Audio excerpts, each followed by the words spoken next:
కొంతమందికి చూడండి, ముక్కు మీదే కోపం ఉంటుంది.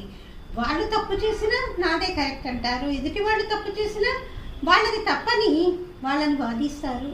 ఆ కోపంతో భరోసాభావి లేకుండా, పెద్ద చిన్న లేకుండా ఇష్టం వచ్చినట్టు మాట్లాడుతూనే ఉంటారు.